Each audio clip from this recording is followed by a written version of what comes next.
नमस्कार दोस्तों, इस वीडियो में जिस स्टॉक के बारे में हम बात करने वाले हैं उसका नाम है इंडियन एनर्जी एक्सचेंज लिमिटेड, जिसको हम शॉर्ट में IEX के नाम से जानते हैं।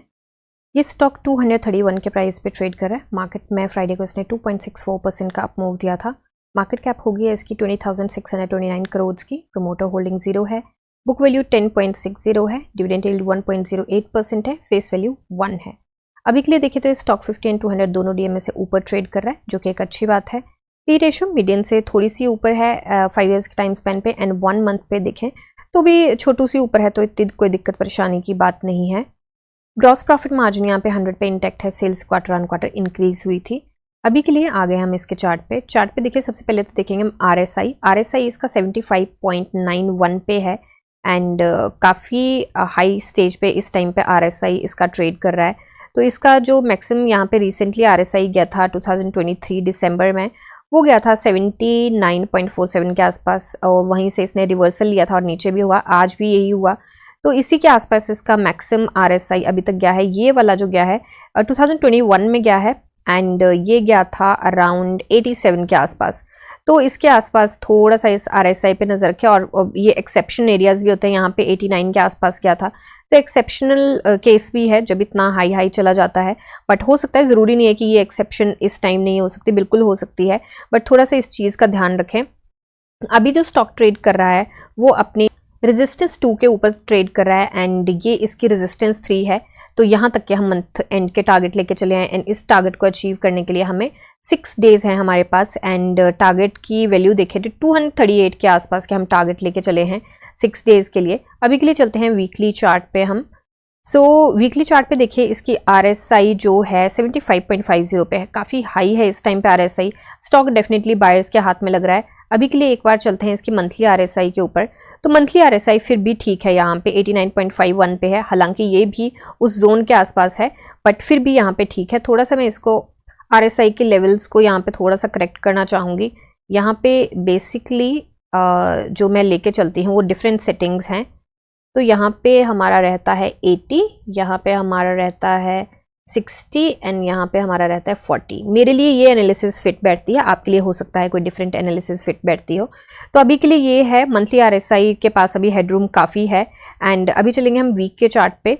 तो वीक के चार्ट पे देखिए RSI अपने उस जोन के आसपास आने वाली है। अभी के लिए स्टॉक डेफिनेटली बायर्स के हाथ में लग रहा है, एंड काफ़ी अच्छा यहाँ पे पॉजिटिव मूव हमें देखने को मिला है।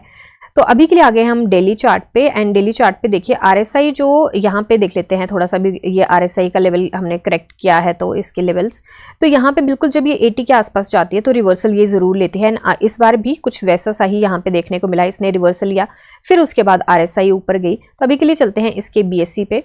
BSE पे देखिए इसका प्राइस बैंड जो है वो नो बैंड है, एंड आप भी गूगल कर सकते हैं, मैंने भी गूगल किया था, तो उस पर या तो 20% बताता है ये, या फिर इसका कोई रेंज नहीं होती है। तो 20% का हम लेके चलेंगे। एक न्यूज़ आई है, तो वो न्यूज़ है कि 24 सितंबर को इनकी मीटिंग है वाइट ओक कैपिटल के साथ, एंड वो वर्चुअल मीटिंग रहेगी 1-on-1। तो उसके बारे में है, लेट्स सी क्या न्यूज़ निकल के आती है मीटिंग के बाद। डिलीवरी परसेंटेज 26.64% गया है, मतलब 27% का डिलीवरी परसेंटेज गया है। तो जिस तरीके का मूव मिला है उस तरीके का डिलीवरी परसेंटेज कुछ खास अच्छा नहीं गया है। अभी के लिए वॉल्यूम की बात करें तो थर्सडे को वॉल्यूम 13.10 मिलियन का था, एंड उसके बाद वॉल्यूम में जंप जरूर देखा गया था, 21.70 मिलियन का वॉल्यूम आया है, एंड जंप जरूर यहाँ पे देखा गया है। तो ये वाले टारगेट में यहीं तक के क्यों लेके चली हूँ, सबसे पहली बात ये है कि ये जो रेजिस्टेंस है वो बेसिकली 2022 की है, जिसको ये ब्रेक करने की कोशिश कर रहा है। न्यू हाई इसने जरूर बनाया था, न्यू 52 वीक हाई इसने बनाया था, एंड 2022 की यहाँ से देख लेते हैं, 2021 एंड 22 की रेजिस्टेंस है जिसको ब्रेक करने की कोशिश करे। अगर यहाँ से ब्रेक करके निकल जाएगा तब तो मुझे लगता है काफ़ी अच्छे मूव मिलने की संभावना है, एंड यहाँ के टारगेट भी हम लेके चले हैं, उसको मैं अभी एक्सप्लेन करूंगी।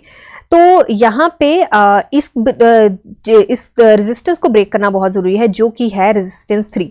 तो रेजिस्टेंस 3 अगर ब्रेक होता है तो हमारा RSI भी बहुत ऊपर चला जाता है। तो मुझे लगता है कि मंथ के एंड तक यहीं तक ये क्रॉल करेगा, और RSI थोड़ा सा मुझे लगता है करेक्ट होगा यहाँ पे, जो टेक्निकली सही साउंड करता है। एंड अगर ये एक्सेप्शन वाला केस हो जाए तो RSI हो सकता है 1990 के आसपास चला जाए।